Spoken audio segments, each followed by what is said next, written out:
Hey Rocketeers, it is Charlie Rocket here, and I am currently at my parents' house because we are in Hurricane Florence. It hasn't really started yet, but it is very windy, and it's been raining a little on and off.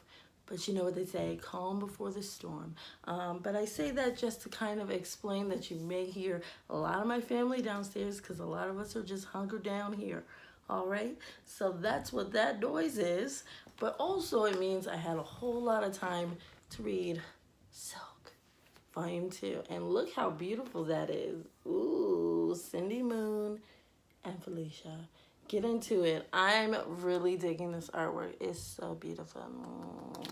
But the story was actually really awesome as well. Of course, you guys know I've been on like this Silk kick. I was definitely supposed to be reading Thanos for this week, and I ended up reading Silk Volume 2. So this is what happens. We left off kind of in a weird place. Cindy, aka Silk, is undercover working for a Black Cat, and the lines between good and bad are becoming a little murky. She's got a few anger issues in there. She doesn't want to be pulled from this case, but we know she needs to because her anger is just getting too much. Right now, she is so undercover that she kind of fell off the grid again. Like her friends at work over at the Fact Channel are looking for her. What's the girl name? Mockingbird. Ooh, Lord, it's been a long day. Mockingbird's been looking for her. Everyone's looking for her. The only person who can get in touch with her is Black Cat, who is employing her as a bad guy.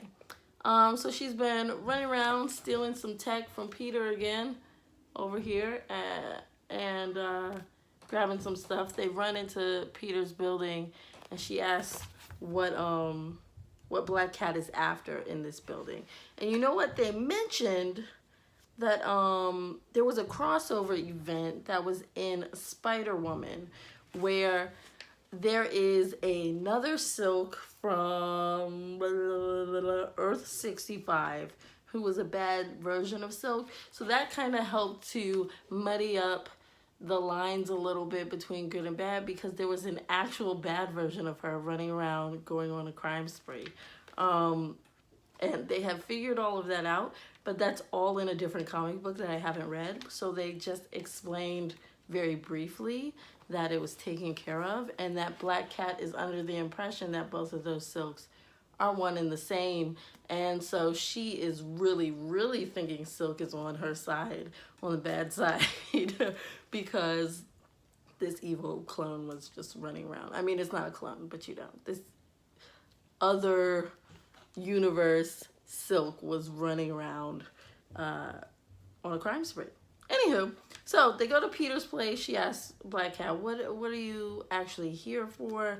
And she said, a lie detector. Just kidding, I'm here for this other thing that gets rid of, you know, a lot of germs and a lot of things. They can cover our steps when we break into places. So they break in, alarm sound, some spider drones come. They end up locked in an elevator shaft for a little while where they can talk. She tells Black Cat about why she was in the bunker. Black Cat tells her about why she ended up going bad, like fully bad, and not just like thieving. And some of that you can find in Spider-Man comics.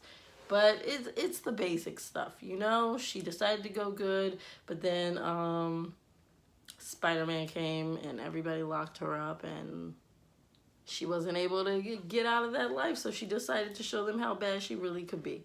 That was basically the gist of it. What we did not know is that while they were on this lovely mission of thievery, Black Cat put a little thing, a little spider guy, right on Silk. She stole it from Peter's place as well, and placed it onto Silk's suit, and she could hear all the conversations that Silk was having. And so she found out that Silk was talking with S.H.I.E.L.D. and Mockingbird, and they were setting her up. And needless to say, Black Cat was pretty mad. Meanwhile, it's showing all of Cindy Moon's friends from work. They're tracking down some leads on a doctor that she wanted to find out about. They're having their little fun times in the park, going door to door, trying to follow some leads. But also, they're a cute little couple that I like to watch. So it's just kind of a little side story for the moment. But Black Cat is furious when she hears Silk's conversation with Mockingbird. So Cindy goes back to work. She finds a letter addressed to Silk, just like the skeleton guy who keeps leaving her notes. It's addressed to Silk. It's at her workplace. So clearly, it's got to be him again, right? Also, while she's talking to Mockingbird, her friends happened to be on that building while searching for leads and found out she was actually Silk and that she's undercover and not a bad guy. So her friends have been really trying to get her attention, talk it out, let her know that they know, but Cindy's been all over the place and they haven't been able to actually sit down and talk about it. So the note she gets that says Silk from Skeleton Guy says, don't go back to Black Cat. She finds the skeleton guy and she's like, hey, who are you? What's going on? And he says, nothing. Well, who is he? That's the big question, right? Well, Silk meets up with Black Cat to go on another mission, steal some tech from Tony Stark. It's this belt that happens to transport people. Bam. So where does it transport her? Out of range of where S.H.I.E.L.D. can listen, and to a wonderful abandoned warehouse with a ton of Spidey villains. I see Shocker over there and a ton of other people. But Black Cat says, don't worry, they're just here to watch. And she tears Silk to pieces. She beats the crap out of this girl. The only thing Silk is able to do is to jump at the perfect time as Black Cat is uppercutting her to kind of give it a boost so that she shoots out the window and the roof. That's crazy. And kind of get away from where everyone else was, while Black Cat transports to the roof to kick the crap out of her again. But what Black Cat didn't know is that S.H.I.E.L.D. was onto them. They broke in. They are taking down all these villains who are downstairs. They are ransacking Black Cat's hideout. It was all a trap. But Black Cat is angry, and she continues to beat the crap out of Silk. Somebody fires a weapon. They're blasted away from each other. Silk ends up in a dumpster that's on fire. The building is collapsing and about to fall on her. And needless to say, her skeleton friend pulls her through with his skeleton weird powers. And she is, bam, downstairs. And she finds out who the skeleton guy is. The skeleton guy happens to be her dead ex-boyfriend. Which is a long, random story, especially since I didn't really tell you about her ex-boyfriend that much previously. I will say that that is the guy I wanted her to be with, but he's dead. And because he's dead, she can't be with him. His name is Hector. He was an amazing boyfriend, and she had to break up with him because she went in that bunker, and she didn't tell him why she broke up with him. She said she was leaving. He searched for her forever and couldn't find her, and it's just really sad. But apparently he died recently, like fairly recently, and he became this like ghost demon guy. And he's just been kind of looking out for her ever since then. They can't really have contact. He can only like actually touch people if he's in combat. So she asked him to tackle her so that she can get a quick hug. But he is amazeballs. Anywho, so Silk meets up with Mockingbird. She's off the case. She's done with Black Cat. She goes back to work with J. Jonah Jameson and all her friends and whatnot.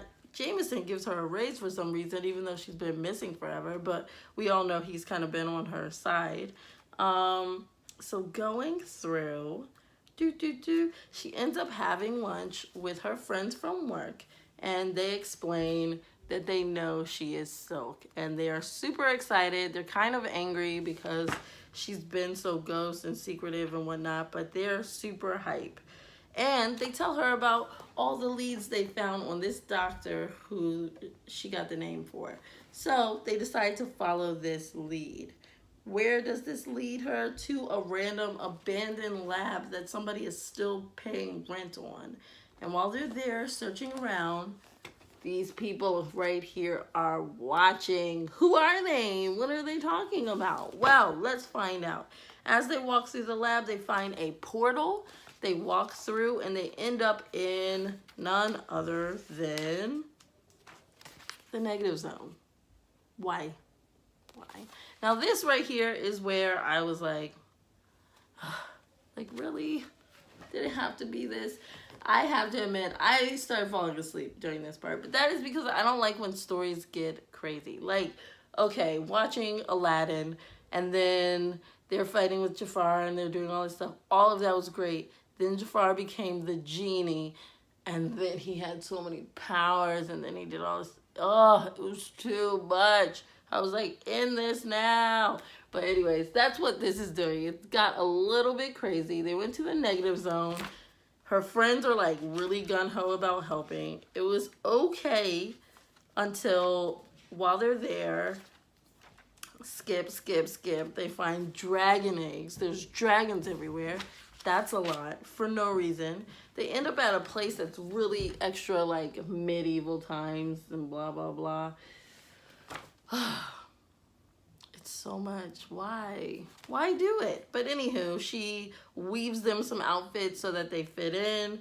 This dragon comes. They're really scared. The dragon is chill AF. His name's Dave.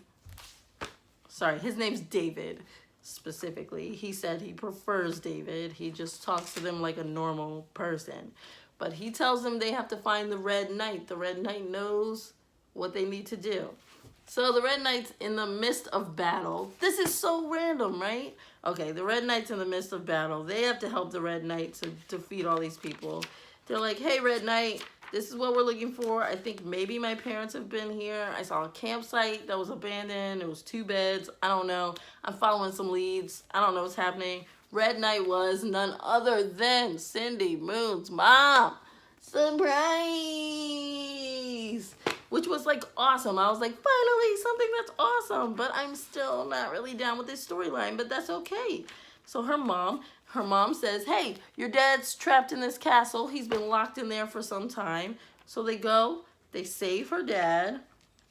There's a ton of Game of Thrones jokes in there. Of course, they had to do it. Save her dad. Everybody's happy. They're ready to go home. They walk through the portal. They grab her brother, so her parents can reunite. Like, I know I'm, like, skipping through to this, but really, that whole story in the negative zone was useless. Like, there's not even details I need to tell you. I'm telling you right now what is important. So, somebody was watching them the whole time. You got it. That was it. So, they got the brother. They were like, where can we live? S.H.I.E.L.D. hooked them up with a safe house. Mockingbird is, like, helping them out. They get to live there for a while for free. It's cool. So the next morning, Cindy is real chill. She's talking with her mom. She said, where'd Dad go? Dad went for a walk, even though he's like on a crutch and whatnot. And so she was like, well, should we look for him? The mom said, no, he's been locked in that castle for so long. We should just let him walk around, stretch his legs, whatever. She was like, I wonder where Dad went. Well, it looks like he's in Midtown stealing a certain liquid right here. Right there. Her dad just like put on a suit and went to go steal something from some place. But let me tell you, the blue liquid was mentioned while they were in the negative zone. Apparently the dad went into the castle to get this blue liquid because it could be used to create the antidote for Silk's powers. Now the mom had said, you know what, we were wrong to put you in that bunker. Your powers are not a problem. We don't need a cure. It's not a problem. But now we're seeing the dad is actually going to get that blue liquid. And this lady is watching the whole time. And it's saying that they have a visitor coming. And she says, well, does he have the package? And he says, yes, ma'am. And she says, perfect. This lady turns out to be Fang, who I know nothing about, but she's the villain now. Now it's not Black Cat. They already took her down, kind of. She escaped. But now Fang has been the person who's been, like, staring at Cindy, like, on a camera for, like, however long in her bunker and everywhere else in the previous volumes. But she's getting this liquid from Cindy's dad to create some kind of cure for her powers. And she says, let's get rid of Silk once and for all. And that is where volume 2 leaves off. So it looks like it's going to be a fancy ride. All right. And look, here's Spider-Woman here. This is some amazing artwork. Yes, we got Spider-Gwen, Spider-Woman, and Silk all wrapped up. All my ladies just wrapped up and looking precious. Ooh, and look up there. Pretty, pretty princess. Anywho, it looks awesome. But, anywho, that is, yeah, the end. I guess we'll have to read volume 3 and see what's up with Fang, see what's up with all these people. Overall, I enjoyed this volume. I read through it super fast, just like every other volume. It's just that part in the negative zone, I was not feeling it. I don't like stuff like that. It's just like too much. Like, then suddenly you're in medieval times with dragons, a talking dragon named David. I'm not here for it. It doesn't sound like it goes from like superhero to like fantasy, which like I love fantasy, but I kind of like them to be separate. Like, I don't... maybe I'm weird like that, okay? I want my sci-fi over here and I want my superheroes over here, and some people feel like they're in the same bucket and I don't, okay? That's bottom line. The closest like weird thing to that is like, you know, Danny Rand has, you know, to defeat the dragon to get his Iron Fist, and you know, friggin' Doctor Strange kind of crosses those lines, and everybody crosses the line sometimes, but like, why in the Spider-Verse do you need to? I don't know. Whatever, that's my personal preference. I am just picky. But this was amazing. I suggest you pick all of these volumes up because they've been really good. I'm leaving out a ton of details as usual, just so that you guys can have some things when you buy it and read it yourself. But that was the main gist of the story I did. I hope you guys pick all of them up. Like I said, 5 million times already. Anywho, this has been a wonderful Comic Book Thursday in the hurricane. You guys stay super safe. I wish you all the best. Finish playing your Spider-Man. I unfortunately don't have it with me. But you know what? Play for me. Play for me, guys. Love you guys. I hope you have a great Thursday.